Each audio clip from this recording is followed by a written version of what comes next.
ഇന്ന് നമ്മൾ കാണുന്ന മനോഹരമായ സാൻസിബാറിന്റെ പിന്നിൽ ഒരു ഇരുണ്ട അധ്യായമുണ്ട്. കണ്ണീരും വേദനയും നിറഞ്ഞ ക്രൂരതയുടെ സ്ലേവ് മാർക്കറ്റ്.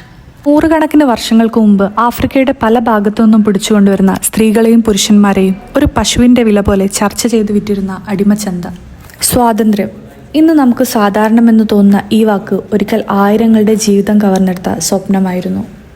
ഇന്ന് നിങ്ങളോട് അടിമച്ചന്തയുടെ ക്രൂരതയുടെ കഥ പറയുമ്പോൾ ചുംബ എന്ന 6 വയസ്സുകാരനെ ഒരിക്കലും മറക്കാൻ കഴിയില്ല. അവൻ്റെ കഥ പറയാതെ ഈ കഥ മുമ്പോട്ട് കൊണ്ടുപോകാനും കഴിയില്ല. എല്ലാ കുട്ടികളെ പോലെയും അച്ഛൻ്റെയും അമ്മയുടെയും വാത്സല്യം കിട്ടേണ്ട സമയം. ഒമാനി അറബ്സ് ഒരിക്കൽ അടിമക്കച്ചവടത്തിൻ്റെ ആവശ്യത്തിനായി ആഫ്രിക്കയിലെത്തിയ സമയമായിരുന്നു. ഗ്രാമത്തിലെ സ്ത്രീകളെയും കുട്ടികളെയും ബലമായി പിടിച്ചുകൊണ്ടുപോയി.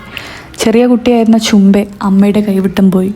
സ്വന്തം വീടും ഗ്രാമവും എല്ലാം വിട്ട് സാൻസിബാർ എന്ന ദ്വീപിലെ അടിമച്ചന്തയിലെത്തിയ അവൻ ആദ്യമായി മനുഷ്യരുടെ ക്രൂരത കണ്ടു. ഓക്കെ ഗായ്സ്, ഇതുവരെ നിങ്ങൾ ചുംബയും മറ്റു മനുഷ്യരും സ്ലേവ് മാർക്കറ്റിൽ നേരിട്ട ക്രൂരത മാത്രമാണ് കണ്ടത്. കഥ ഇവിടെ അവസാനിക്കുന്നില്ല. പോരാട്ടം, പ്രതീക്ഷ, സ്വാതന്ത്ര്യം എന്നിവയുടെ കഥ തുടരും. Stay tune four part 2 and follow for more.